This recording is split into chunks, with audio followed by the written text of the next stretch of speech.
হাদিকে নিয়ে রাজনীতি করেন না, দয়া করে একটু হাদির রাজনীতিটা করেন। অত্যন্ত দুঃখের সাথে জানাচ্ছি, যখন আমরা হাদি হত্যার বিচার চাই, তার জন্য যখন আমরা মাঠে আসি, অনেক রাজনৈতিক দল আছে, তারা আমাদেরকে সাইবার বুলিং করে, সাইবার অ্যাটাক করে করে বলে হাদি হত্যার বিচার এই জমিনে হবে না, আমরা নাকি ষড়যন্ত্র করছি নির্বাচনের বিরুদ্ধে। আরে যারা কয়দিন আগে তোরা ঘর থেকে বের হয়ে নির্বাচনের কথা বলতে পারিসনি, এই ছাত্র জনতার জন্যই আজকে বুক ফুলে তোরা নির্বাচনের জন্য প্রস্তুতি নিতে পারছিস, আর তোরা আমাদেরকে বলিস নির্বাচন বানচাল করতে চায়। আরেক দল আছে, তারা হাদিকে নিয়ে আবার রাজনীতি শুরু করেছে।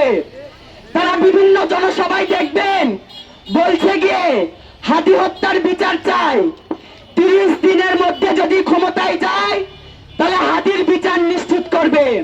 আরে মুনাফিকের দল, আমরা তো জানি তোরা ক্ষমতায় যাওয়ার পরে হাদি হত্যার বিচার যখনই আমরা চাইবো তখন আমাদের গলা তোরা চেপে ধরবি, এবং ঠিক সেইভাবে আগে যেমন গুম খুন করা হতো তোরাও সেই একই কাজ করবি।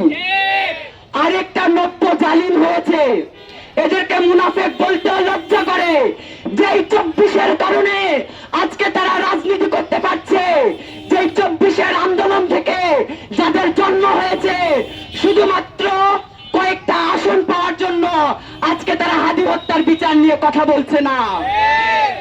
আরো দুঃখের সাথে বলছি, নওগাঁতে ওসমান হাদির নামে একটা সোসাইটি গড়ে তোলা হয়েছে। এই সোসাইটির কাজ কি?